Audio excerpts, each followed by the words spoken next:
கிறிஸ்துவுக்குள் பிரியமானவர்களே, கர்த்தரும் இரட்சகருமாய் இயேசு நீடிய நாமத்தினாலே உங்கள் யாவரை வாழ்த்துகிறேன். தேவனர்லி அப்பம் மினிஸ்ட்ரி சேனல் மூலியமாக உங்களோடு சந்திப்பதில் மிகுந்த மகிழ்ச்சிக்கிறேன். தினம்தோறும் இரவு நேரத்தில் 8 மணிக்கு பரிசுத்த வேதாந்திலிருந்து ஒரு பகுதி நாம் தியானித்து நம்முடைய குடும்ப பாதுகாப்பிற்காக நாம் ஜெபித்து வருகிறோம். இந்த மாசத்துல நாம் கடைசியில் வந்து விட்டோம். ஒவ்வொரு மாசத்துலயுமே கடைசியில 3 நாள் உபவாசம் இருப்போம். நீங்களும் கூட ஒரு நேரமா உபவாசம் இருந்து ஜெபியுங்கள். ஏசாயா 55 அதிகாரம் 7-9 ஆகிய வசனங்கள். துன்மார்க்கன் தன் வழியையும் அக்கிரமக்காரன் தன் நினைவுகளையும் விட்டு கர்த்தரிடத்தில் திரும்ப கடவன், அவர் அவன் மேல் மனதுருகுவார். நம்முடைய தேவனிடத்திற்கே திரும்ப கடவன், அவர் மன்னிக்கிறதற்கு தயவு பெருத்திருக்கிறார். என் நினைவுகள் உங்கள் நினைவுகள் அல்ல, உங்கள் வழிகள் என் வழிகளும் அல்லவென்று கர்த்தர் சொல்கிறார். பூமியை பார்க்கிலும் வானங்கள் எப்படி உயர்ந்திருக்கிறதோ அப்படியே உங்கள் வழிகளை பார்க்கிலும் என் வழிகளும் உங்கள் நினைவுகளை பார்க்கிலும் என் நினைவுகளும் உயர்ந்திருக்கிறது. ஹல்லேலூயா. கிறிஸ்துவுக்குள் பிரியமானவர்களே, இந்த மாசத்துல நம்ம கடைசியில வந்து விட்டோம். நிறைய தேவைகள் உண்டு, நிறைய குழப்பங்கள் உண்டு, நிறைய பாடுகள் உண்டு, நிறைய உபத்திரங்கள் உண்டு, நிறைய கண்ணீர்கள் உண்டு. என் தேவை சந்தைகள்னு சொல்லி நிறைய மன்றாட்டு ஜெபம் உண்டு.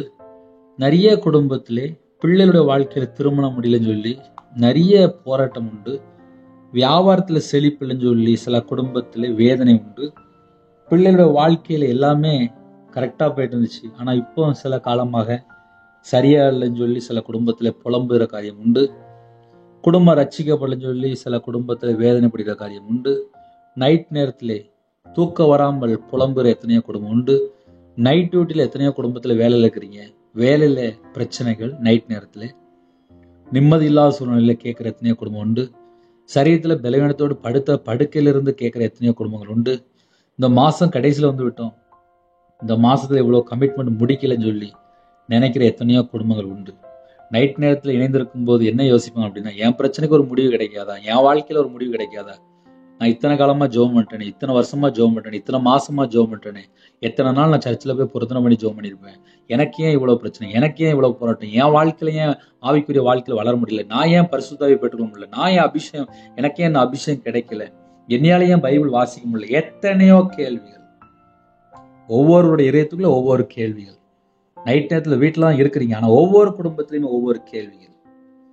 உங்கள் நினைவுகள் அல்ல, உங்கள் வழிகள் என் வழிகளும் அல்லவென்று கர்த்தர் சொல்கிறார்.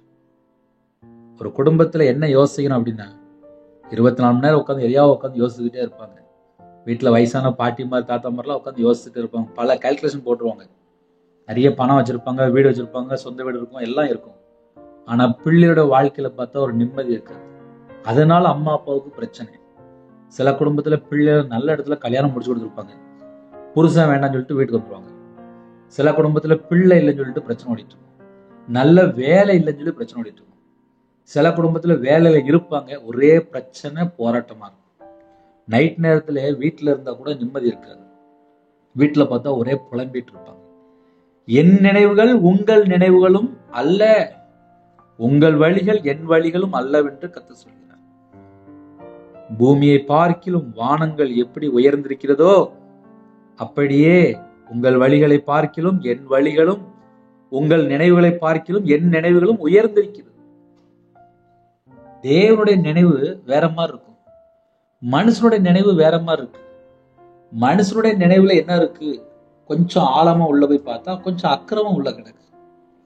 மனுஷனுடைய வழியில என்ன இருக்கு அப்படின்னு சொல்லி கொஞ்சம் ஆழமா போய் பார்த்தா கொஞ்சம் துன்மார்க்கமான ஒரு வழி இருக்கு.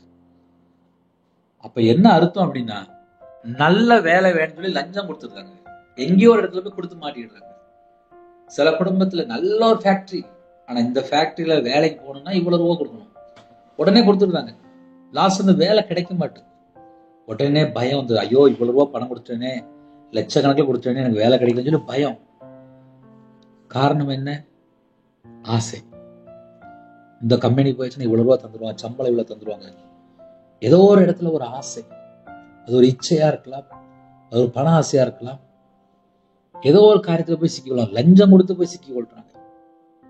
சில குடும்பத்துல நல்ல மாப்பிள்ளை கிடைச்சிட்டுனா போதும், எவ்வளவு நகை வேணாலும் தருவோம், எவ்வளவு பணம் வேணாலும் சொல்லி பேரம் பேசிடுவாங்க. வேதம் சொல்கிறது, அக்கிரமக்காரன் தன் நினைவுகளையும் விட்டு. அப்ப யார் அக்கிரமக்காரன் சொல்றாரு? ஏதோ ஒரு இடத்துல கர்த்தரை விட்டு தள்ளி போய் தப்பு பண்ணிடுவாங்க. ஆனா இன்னைக்கு பண்ணிருக்க மாட்டாங்க. 5 வருஷம் 10 வருஷம் முன்னாடி பண்ணிருப்பாங்க. நல்ல ஒரு பையனா இருப்பான். நிறைய நகை போட்டு நிறைய பணம் கொடுத்து முடிச்சிடலாம்னு சொல்லிட்டு இவங்களாவே ஒரு ப்ரோக்ராம் போட்டு முடிச்சிருவாங்க. ஆனா இன்னைக்கு பார்த்தா அந்த வீட்டுல பார்த்தா பிள்ளை இல்லாம இருக்கும், பிரச்சனையா இருக்கும், பிள்ளைகள் மருமகனுக்குள்ள ஒரு பிரச்சனையா இருக்கும், ஏதோ ஒரு காரியத்துல பிரச்சனையா இருக்கும், வெளியே தெரியாது. என்னைக்கோ ஒரு நாள் எங்கேயோ ஒரு இடத்துல தப்பு நடந்திருக்கும். ஆனா இன்னைக்கு தெரியாது, இன்னைக்கு இருக்காது. 5 வருஷம் முன்னாடி, 3 வருஷம் முன்னாடி, 7 வருஷம் முன்னாடி, 10 வருஷம் முன்னாடி. துன்மார்க்கன் தன் வழியையும் அக்கிரமக்காரன் தன் நினைவுகளையும் விட்டு. எங்கேயோ ஒரு இடத்துல போய் தப்பு பண்ணிடுவாங்கப்பா. என் வாழ்க்கையில நான் நிறைய தப்பு பண்ணியிருக்கேன். விக்கிரத்துக்கு போய் 13 லட்சம் கொடுத்துருக்கேன். எவ்வளவு கொடுத்துருக்கேன்? 13 லட்சம். நான் சொல்றது எப்பன்னா 2010 இருந்து 2015 13 லட்சம் கொடுத்துருக்கேன் ஒரு மனுஷனை நம்பி. என் வாழ்க்கையில ஒரு மனுஷனை நம்பி 13 லட்சம் பேருக்கு, ஒரு மனுஷன் மூலியமா போயிருக்கு. அது விக்கிரத்துக்கு, மாந்திரியத்துக்கு சொல்லி ஏகப்பட்டது போயிருக்கு. அப்ப நான் எவ்வளவு பெரிய துரோகியா இருப்பேன். இந்த துரோகி தான் உயிரோட வச்சிருக்காரு. இந்த பாவியை தான் பரிசுத்தப்படுத்தி வச்சிருக்காரு. இந்த பாவியை தான் நீதிமானா மாற்றி வச்சிருக்காரு. எப்படி? துன்மார்க்கன் தன் வழியையும். ஐயோ, நான் இப்படி பண்ணிட்டேனே, நான் விக்கிரத்துக்கு போய் இப்படி லட்ச லட்சமா கொடுத்துட்டேனே, அறிவில்லாம கொடுத்துட்டேனே, என்னை மன்னிங்க, என்னை மன்னிங்க, என்னை மன்னிங்க, என்னை மன்னிங்க, என்னை மன்னிங்க. இப்படிதான் நான் ஜெபம் பண்ண ஆரம்பிச்சேன். எனக்கு எல்லாரும் போல ஜெபிக்க தெரியாது. நான் சர்ச்சில் வேலை பார்க்கும்போது சொல்லுவாங்க, உனக்கு ஜெபிக்கவே தெரியாதுப்பா அப்படிம்பாங்க. எனக்கு ஜெபிக்கவே தெரியாது. எனக்கு ஜெபம் பண்ண வராது. ஏன்னா நான் 11 வயசுல நான் வேலைக்கு போயிட்டேன். நான் வேலை பார்க்க தான் எனக்கு தெரியும். வேலை பார்க்கனா நல்லா பார்ப்பேன், அவ்வளவுதான். ஆனால் கர்த்தருடைய வார்த்தையை உங்க வாழ்க்கையில வரும்போது நம்ம கர்த்தரை விட்டு தள்ளி போய் எங்கேயாவது இருக்கிறோமா? தேவனுக்கு பிரியமானபடிதான் வாழ்றோமா? துன்மார்க்கன் தன் வழியையும் அக்கிரமக்காரன் தன் நினைவுகளை விட்டு. உன் நினைவுகள் என் நினைவுகள் அல்ல அப்படின்ட்டு அழகா சொல்லி முடிச்சிட்டார். உன் நினைவுகள் என் நினைவுகள் அல்ல. உன் வழி வேறப்பா, என் வழி வேற அப்படிங்கிறாரு. என் நினைவுகள் உங்கள் நினைவுகளும் அல்ல, உங்கள் வழிகள் என் வழிகளும் அல்ல என்று கர்த்தர் சொல்கிறார். பூமியை பார்க்கிலும் வானங்கள் எப்படி உயர்ந்திருக்கிறதோ அப்படியே உங்கள் வழிகளை பார்க்கிலும் என் வழிகளும், உங்கள் நினைவுகளை பார்க்கிலும் என் நினைவுகளும் உயர்ந்திருக்கிறது. நம்முடைய தேவன் உயர்ந்திருக்கிறார். அவருடைய பாதப்படியில் வரும்போது நம்ம எப்படி வரணும்? அப்பா, நான் பாவம் பண்ணிட்டேன்ப்பா, என் வாழ்க்கையில இந்த காரியத்துல உண்மை இல்லப்பா, என் மனைவிட்ட நான் உண்மையா பேசலப்பா, என் வாழ்க்கையில ஒரு அசுத்தம், ஒரு துரிச்சை, ஒரு துர்க்குணம், கர்த்தரை விட்டு தள்ளி போற ஒரு பொல்லாத காரியம், ஒரு அருவருப்பான காரியம், ஒரு அசுத்தமான காரியம், ஒரு கண்கள் இச்சை, ஒரு சிந்தனை இச்சை, சிந்தனையில் தேவையில்லாத காரியங்கள், வீணான வார்த்தை, பொல்லாத நினைவு. ஒரு மனுஷனை தீட்டுப்படுத்துறதுக்கு எத்தனையோ காரியங்கள் இருக்கு. நம்ம எல்லாரும் பரலோகத்துக்கு போகணும் அப்படின்னா ஜீவ புஸ்தகத்தில் எழுதப்படணும். ஆட்டுக்குட்டியான ஜீவ புஸ்தகத்தில் எழுதப்படணும். தீட்டு, அருவருப்பு, பொய்யை நடப்பிக்கிற ஒன்றும் அதில் பிரவேசிப்பதில்லை என்று எழுதப்பட்டிருக்கு. ஆவிக்குரிய வாழ்க்கையில வளரும் சொல்லி ஆசை இருக்கு, பரிசுத்தம் வாழும் சொல்லி ஆசை இருக்கு, தேவனுக்கு பிரியமானபடி வாழும் சொல்லி ஆசை இருக்கு. ஆனா வீட்டுல போய் பார்த்தா ஏகப்பட்ட பிரச்சனை இருக்கு. ஏன்னா வீட்டுல எல்லாரும் படம் பாக்குறாங்க, நானும் உட்காந்து பாத்துருக்கேன் அப்படிம்பாங்க. நான் மட்டும்தான் ரசிக்கப்பட்டிருக்கேன், ஆனா வீட்டுல யாரும் ரசிக்கப்படலை, அவங்க கூட தான் நான் இருக்கேன், அதனால நானும் கொஞ்சம் படம் பாக்குறேன் அப்படிங்க. அப்ப என்ன அர்த்தம் அப்படின்னா, எங்கேயோ ஒரு இடத்துல போய் சிக்கி கொள்வாங்க. ஃப்ரெண்டுகள் என்ன சொல்லுவாங்க, இதை பண்ணு அதை பண்ணு அப்படிம்பாங்க. ஆக மொத்தம் சர்ச்சுக்கு போற பிள்ளை, சர்ச்சுக்கு போற பையன், அந்த பையனும் தப்பான வழியில போயிடலாம். ஒரு குடும்பத்துல என்ன பிரச்சனை பார்க்கும்போது கர்த்தரை விட்டு தள்ளி போறதுக்கு 1000 காரியங்கள் வருது. கர்த்தரை விட்டு ஒரு மனுஷன் தள்ளி போயாச்சுனால ஏதாவது ஒரு பாவத்துல போய் சிக்கி கொள்வான்ப்பா. ஏன்னா என் வாழ்க்கையில எல்லாம் பாவம் இருந்துச்சு. நான் கர்த்தரை விட்டு தள்ளி போய் நான் துன்மார்க்கனா வாழ்ந்துட்டு இருந்தேன். துன்மார்க்கனா வாழ்ந்துட்டு என்னதான் அன்பின் கயிறால இழுத்து கொண்டு வந்தார்.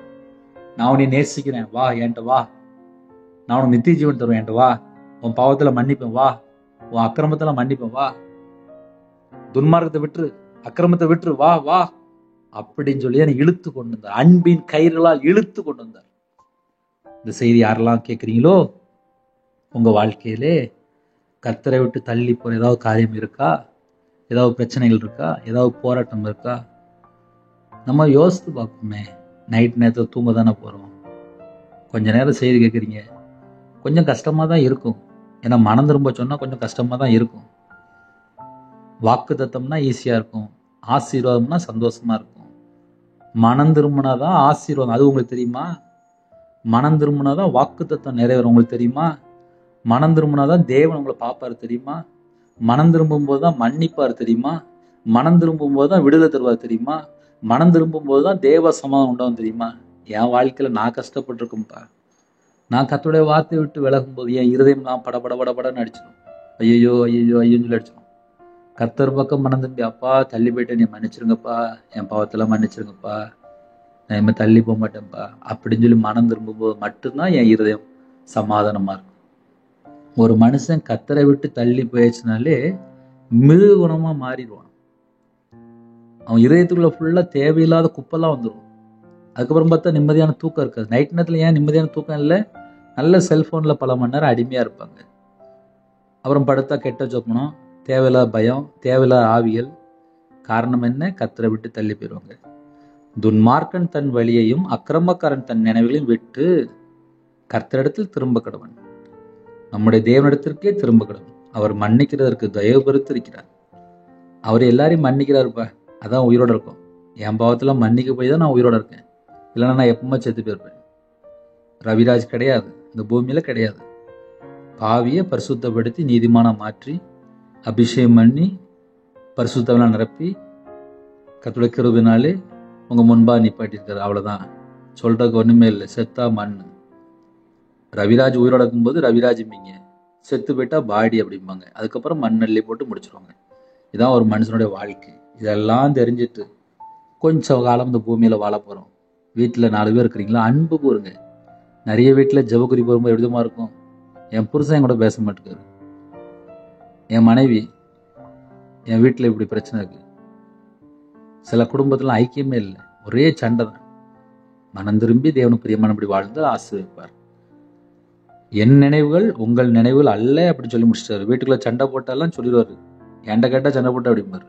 ஏன்னா நிறைய குடும்பத்துல டைவர்ஸ் அளவுக்கு பிரச்சனை ஓடிட்டு இருக்கு. கல்யாணம் முடிக்கும்போது சர்ச்சில் போய் கல்யாணம் முடிக்காங்க. அப்போ டைவர்ஸ்னு ஒரு பிரச்சனை வரும்போது நமக்கு எந்த பாஸ்டர் கல்யாணம் முடிச்சு வச்சாங்களோ அவன்கிட்ட போய் பேசணுமா வேண்டாமா? இஷ்டம் போல நேராக கோர்ட்டில் போய் கேஸுக்கு போயிருந்தாங்க. எல்லாம் தப்பு தான், ஏகப்பட்ட தப்பு ஏகப்பட்ட வீட்டில் இருக்கு.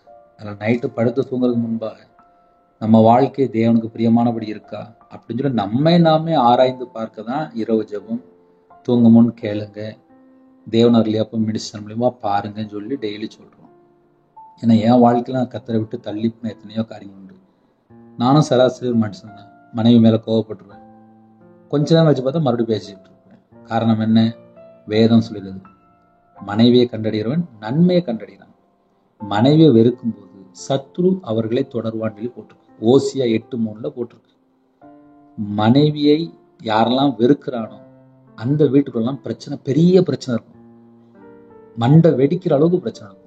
காரணம் என்ன தெரியுமா? உங்கள் ஜபத்துக்கு தடை வராபடிக்கு மனைவி நித்திய ஜீவனுக்குள்ள வரணும்ல, அவங்களோட சேர்ந்து வாழுங்கள், அவங்களுக்கு கொடுக்க வேண்டிய கனத்தை கொடுங்கள். பைபிள்ல எல்லாம் அழகா எழுதப்பட்டிருக்கு. அதனால நான் பைபிளை வாசிக்கணும், நானும் நித்திய ஜீவனுக்குள்ள போகணும். நீங்க பைபிளை வாசிங்க, நீங்களும் நித்திய ஜீவனுக்குள்ள வாங்க. நைட் நேரத்துல இணைந்து கேட்குறீங்களா? கொஞ்ச நேரம் ஜெபம் பண்ணுவோம், சந்தோஷமா இருங்க. ஒருவேளை என்னுடைய வாழ்க்கையில ஏதாவது கர்த்தரை விட்டு நான் தள்ளி போயிருக்கேன் அப்படின்னு சொல்லி ஏவப்பட்டுச்சு அப்படின்னா, வேதம் தெளிவாக எழுதப்பட்டிருக்கு. கர்த்தரிடத்தில் திரும்ப கடவன், அவர் அவன் மேல் மனதுருவார். நம்முடைய தேவனிடத்திற்கே திரும்ப கடவன், அவர் மன்னிக்கிறதுக்கு தயவு பெருத்திருக்கிறார். அவர் மன்னிப்பாராம்பா. சந்தோஷமா இருங்களேன், மன்னிப்பாரான். அதனால இரவு நேரத்தில் ஜெபிப்போம், கண்களை மூடி ஒருமனப்பட்டு ஜெபிப்போம். கிருபை மகிமை இந்த பரிசுத்தமுள்ள நல்ல தகப்பனே, நன்றி எடுத்து துதிக்கிறோம்ப்பா. அப்பா, எங்க வாழ்க்கையில துன்மார்க்கமான வழி தான் எடுத்து போட்டுருங்கப்பா, அக்கிரமமான நினைவு தான் எடுத்து போட்டுருங்கப்பா. என் நினைவுகள் உங்கள் நினைவுகள் அல்ல அப்படின்னு சொல்லி முடிச்சிட்டீங்கப்பா. உங்கள் வழிகள் என் வழிகளும் அல்ல என்று முடிச்சிட்டீங்கப்பா. நாங்க தான்ப்பா மனம் திரும்பணும், கர்த்தர் பக்கம் மனம் திரும்பணும்ப்பா. எங்க இதயத்திலே நிறைய குறை இருக்குப்பா. கர்த்தரை விட்டு தள்ளி போற எத்தனையோ காரியம் மன்னிச்சிருங்கப்பா. மன்னிச்சு அப்பா, மன்னிக்கிறதுக்கு தயவு குறித்திருக்குன்னு சொல்லி போட்டுருப்பா. எங்களை மன்னிச்சிருங்கப்பா. நைட் நேரத்தில் எங்கள் வீட்டில் நீங்கள் வாங்கப்பா, எங்கள் வாழ்க்கையில் நீங்கள் வாங்கப்பா, எங்கள் இதயத்தில் நீங்கள் வாங்கப்பா, எங்கள் குடும்பத்தில் நீங்கள் வாங்கப்பா. என்னுடைய வாழ்க்கையில் எல்லா பகுதியிலுமே கர்த்தர் இருக்கணும். அப்படி இருந்தால் தான்ப்பா சமாதானம், விடுதலை, ஆசீர்வாதம், சந்தோஷம் எல்லாமே எங்கள் வாழ்க்கையில் நீங்கள் கூட இருங்க. நைட் நேரத்தில் ஜெபித்த எல்லா குடும்பத்துக்கும் கர்த்தர் ஆசீர்வதிங்க. யாரெல்லாம் இணைந்துக்கணும் அந்த குடும்பத்தோட பிரச்சனை கட்டத்தை மாட்டிட்டாங்க. நைட் நேரத்தில் படுத்துங்க, அப்புறம் சீக்கிரமா படுத்துங்க, அது கிருபை செய்யுங்க. ஒவ்வொரு குடும்பத்தையும் கத்தர் ஆசிரிங்க. கற்பதுனியா ஜெபிக்கிறோம், கத்தர் மனமறைங்க ஆசிரிங்க. மாசமா இருக்காங்க, தாய்மொழியும் ஆசிரிங்க. டெலிவரி கொடுக்குறாங்க, கத்தர் கொடுங்க. திருமண தேவைக்கு ஜெபிக்கிறோம், எல்லா தடைகளும் நீக்கி ஆசிரிங்க. சிறுபிள்ளைகள் முதல் கொண்டு முதியோர் எல்லா குடும்பத்தையும் கத்தர் பாதுகாத்து கொள்ளுங்க. தேவையில்லாத எண்ணங்கள், தேவையில்லாத சிந்தனைகள், மரண பயம், தற்கொலை எண்ணங்கள் எல்லா செத்தகிரிகளும் இயேசு கிறிஸ்து நாமத்தை சுற்றிவிட்டும். ஹாஸ்பிட்டல் அவசர சிகிச்சையில் இருக்காங்க, ஐசியூவில் இருக்காங்க, இன்பெட்டில் இருக்காங்க, பலவீனத்தோடு இருக்காங்க, படுத்தத்தில் இருக்காங்க, எய்ட்ஸ் வியாதியிலே அப்பா கஷ்டப்படுறாங்க, கிட்னி பிரச்சனை கஷ்டப்படுறாங்க, ஸ்ட்ரோக்கில் கஷ்டப்படுறாங்க, மார்பில் கட்டியிருந்தாங்க, பிளட் கேன்சர் அப்பா கேன்சரில் பாதிக்கிறாங்க, ஹார்ட் ஆப்ரேஷன், சுகரில் அப்பா அதிகமாக இருக்குது, ப்ரெஷர் லெவல் அதிகமாக இருக்குது, கால் வலி, கை வலி, நரம்பு வலி, கழுத்து வலி, சில குடும்பத்தில் இடுப்பு வலி, சில குடும்பத்தில் அப்பா கர்ப்பப்பையில பிரச்சனை, சில குடும்பத்தில் வைரஸில் பாதிக்கப்படுறாங்க, காய்ச்சல், சளி, இருமல், சில குடும்பத்தில் அலர்ஜி, சில குடும்பத்தில் சொரியஸ் வியாதி, சில குடும்பத்தில் அப்பா யூரின் பையில பிரச்சனை. எந்த இடத்துல அப்பா ஜெபிக்கிறாங்களோ எல்லா குடும்பத்தையும் உங்களுடைய தலைமுறை கரத்தினால் தொட்டு சுகமாக்கிட்டாங்க. இரவு நேரத்திலே யாரெல்லாம் ஜெபிக்கிறோம் அந்த குடும்பத்துக்கு அதை சந்திங்க. திருமணம் வேண்டாங்கிறாங்க, எல்லா விதமான தடைகளும் நீக்கி திருமணத்தை கத்தர் நடத்திட்டாங்க. பிள்ளைகள் வயசு அதிகமாயிட்டு போகுது, கத்தர் வாசல் தந்தாங்க. திருமணம் முடிந்ததுக்கு அப்புறம் நிறைய குடும்பத்துல பிரச்சனைகள், சில குடும்பத்துல சிகரெட் பழக்கம், போயிலே கஞ்சா பழக்கம், தவறான தொடர்பு, சில குடும்பத்துல அப்பா நிறைய குழப்பங்கள், சில குடும்பத்திலே விக்கிர வழிபாடுல இருக்காங்க, மாந்திரியம், பிள்ளிசம், ஏவல்ல கட்டப்பட்ட எல்லா செத்தகிரிகளும் இயேசு கிறிஸ்து நாமத்தை சுட்டறிப்படுத்து. ஒவ்வொரு குடும்பத்தையுமே கத்தர் விடுதலை செய்ய வேண்டும். யாரெல்லாம் டெலிவரி போறாங்களோ கத்தர் கூட இருங்க, மாசமா இருக்காங்க கத்தர் கூட இருங்க. யாரெல்லாம் தாழ்த்துறோம் எல்லா குடும்பத்தையும் கத்தர் ஆசிரியங்க. கடன் பிரச்சனை, அந்த கடனுக்கு ஒரு முடிவு கொண்டு வாங்க. கடன் கடன் கடன் சொல்லி நிம்மதி இல்லாம தவிக்கிறாங்கப்பா. வீட்டுக்குள்ள சந்தோஷம் இல்லை, சமாதானம் இல்லை, ஆசீர்வாதம் இல்லை, வீட்டுல ஜாமா இல்லை, வீட்டுல கடன் பிரச்சனை இல்லை, அப்பா பல குழப்பங்கள் தான் இருக்குப்பா. அந்த குடும்பத்தினுடைய பிரச்சனையை மாற்றி ஆசிரியங்க. வெளிநாட்டில் இருக்காங்க, உங்க பிள்ளைகளுக்கு கத்தருடைய கரம் அப்பா கூட இருக்கணும், பாதுகாப்பு வேணும். அந்த குடும்பத்தை கத்தர் அதிகமா நேசிக்கிற கிருபைக்காக நன்றி பொருத்தனை பண்ணி இரவு மூலமா ஜெபிக்கிறாங்க. அவங்களோட வாழ்க்கையில எல்லா விதமான ஆசிரியர்களும் பெற்றுக்கொள்ள கதை கிருபை செய்யுங்க. எல்லா குறைகள் குற்றலாட்டையும் மன்னித்து கத்தர் ஒவ்வொரு குடும்பத்தையும் ஆசிரியங்க. தேவன் அருளி அப்போ மினிஸ்டர் மூலியமா யாரெல்லாம் மன்னித்தாலும் எல்லா குடும்பத்தையும் கத்தை பொருட்படுத்துங்க. சிறுபிள்ளை முதற்கொண்டு முதியோர் எல்லா குடும்பத்தையும் கத்தை பல மடங்கு ஆசீர்வதிக்க வேண்டும். யாரெல்லாம் தாழ்த்தினாலோ உங்களோட ரத்த கொட்டைகளை வேலடைத்து மூடி மறைத்து கத்தை பார்த்துங்க. ஒவ்வொரு குடும்பமும் விசேஷமா கர்த்தருடைய கரத்துல அர்ப்பணிக்கிறோம். நைட் நேரத்துல டியூட்டில இருக்காங்க, நைட் நேரத்துல அப்பா பஸ்ல போறாங்க, வண்டியில போறாங்க, கார்ல போறாங்க, நைட் நேரத்துல வாலிப பிள்ளைகள், வாலிப பையங்க இருக்காங்க. எல்லா குடும்பத்துக்கும் கத்தோடைய பாதுகாப்பு வேண்டும். சிறு பிள்ளைகள் முதல் கொண்டு முதியோர் எல்லாரையும் கத்தை பொருட்படுத்துவாங்க. படிக்கிற பிள்ளைகள் ஹாஸ்டல் இருக்காங்க, ஹோம்ல இருக்காங்க. சில குடும்பத்துல முதியோர்களுக்கு ஜெபினா எல்லா குடும்பத்துக்கும் அதோடைய பாதுகாப்பு தாங்க. எந்த இடத்துல என்ன சூழ்நிலை கஷ்டத்தோடு ஜெபினா அந்த குடும்பம் ரசிக்கப்பட வேண்டும். அந்த குடும்பத்தை மீட்டெடுங்க. நைட் நேரத்துல ஒரு இன்பமான தாங்க. அதிகாலவில் உங்களுடைய சமூகத்துல கண்வழிக்கு கதை கிருபை செய்யுங்க. எங்களுடைய குறைகள் குற்றங்கள் எல்லாவற்றையும் கத்தை மன்னித்து 1000 மடங்கு ஆசிரியங்க. தேவனாக மினிஸ்டர் மூலியமா யாரெல்லாம் இணைந்து ஜெபித்தாங்களோ அந்த குடும்பத்தை கத்தரே பொறுப்படுத்துங்க. குறைகள் குற்றங்கள் எல்லாவற்றையும் மன்னித்து ஆசிரியங்க. இந்த நாள் முழு கத்தர் பாதுகாத்து கிருபைக்கா நன்றி. உபவாசத்தோடு யாரெல்லாம் இருக்க போனாங்களோ அந்த குடும்பத்தை கத்தர் என்னமாக ஆசிரியங்க. கத்தோட நாமம் மேம்படுத்தும். சிறு பிள்ளைகள் முதல் கொண்டு முதியோர் எல்லா குடும்பத்தையும் கத்தர் கூட ஆசிரியங்க. உங்க நாமம் மட்டும் மேம்படுத்தும். நம்முடைய ஜீவன்களை தாழ்த்தி விடுவோம். துதிகான மகிமை எல்லாம் ஒருகை செல்கிறோம். இயேசு கிறிஸ்து பிதாவே ஆமென். தேவனுக்கு மகிமையுண்டதாக. கத்தர் தாமே உங்களையும் குடும்பத்தின் சகல காத்தையும் சம்பூர்ணமா திருப்தியாக கத்தர் ஆசிரியப்பாராக. ஆமென். கத்தராயேசு கிருபையும் பிதாவாகிய இதோட அன்பும் பரிசுத்தமுடைய ஐக்கியம் இப்பொழுது எப்பொழுது சதா காலங்களிலும் நம்ம கொடுப்பதாக. ஆமென். God bless you. Thanks for watching. Please subscribe our channel. Click the like and share. Click the bell. God bless you.